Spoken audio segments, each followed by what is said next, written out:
Let's take a look at the outcomes for GCSE English this summer, starting with English language. And of course, it was the second year for the new reformed 9-to-1 English language GCSE. Now, we'll take a look at the outcomes for the 16-year-old cohort only. And the reason for that is that we saw a big increase in the number of 17-year-old and over entries this summer. That's because it was the first year where there was no resit available on the legacy specification. So all of those post-16 students resitting the qualification have moved over to the new 9-to-1 specification. So we'll have a look at just the 16-year-olds because that gives us a basis for doing a fair like-for-like comparison to last year. And what we saw was that the overall outcomes were actually really stable for that 16-year-old cohort. We saw them go up a touch, but actually really similarly in line with last year. Now, that's what we'd expect to see because of the comparable outcomes approach that we use to grading.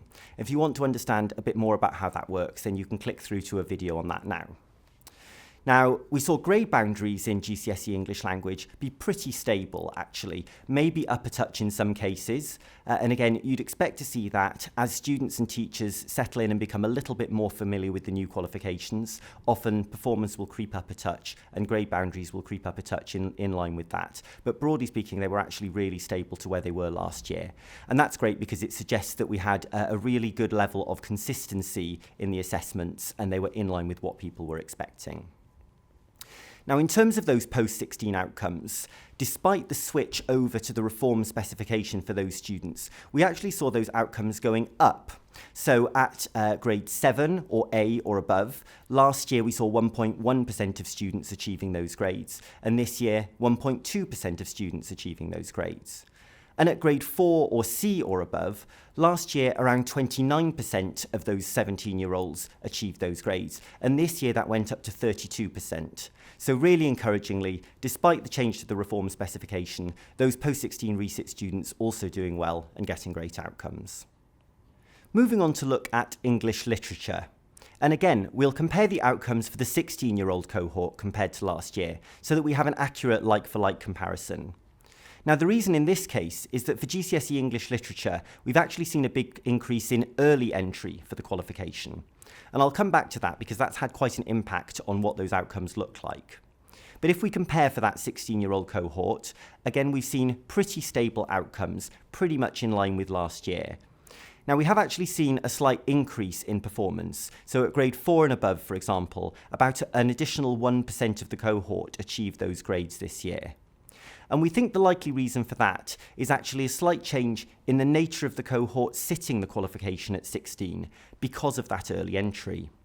So generally speaking, we've seen slightly lower attaining students being entered early for GCSE English Literature, and that's left a slightly higher attaining cohort sitting the qualification at 16. And we think that that's the main reason behind that slight increase in outcomes.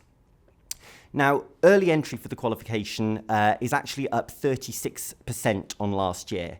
So we saw around 30,000 students being entered early for English literature, and a total of about 41,000 students being entered early for English language or literature, almost all of them just for one or the other.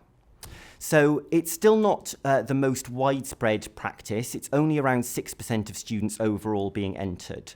But it does look as though disadvantaged and lower attaining pupils are on average more likely to be entered early. And we haven't seen yet any positive impact in terms of attainment. So we know, for example, that some schools are looking to enter students early for English literature in year 10 to sort of clear the decks and give space for English language in year 11. We haven't yet seen any evidence as to whether that actually improves outcomes in either qualification. What we do know from last year is that, on average, students who sat English literature early actually tended to perform about half a grade worse than their counterparts who sat it in year 11. So I would just urge schools to think carefully about those strategies and whether that really is having the impact on the attainment that you want. Looking at the grade boundaries for English literature, we saw them again being pretty stable compared to last year. And that's really encouraging because it suggests consistency in the assessment from year to year. The other thing that's always interesting to look at with literature is how the different text options performed. And again, over the summer, there was some discussion as to whether students might perform better or worse depending on which text option they chose. Now, in the event, we actually saw that all of those options performed really comparably, and students did pretty much equally well whichever text option they chose.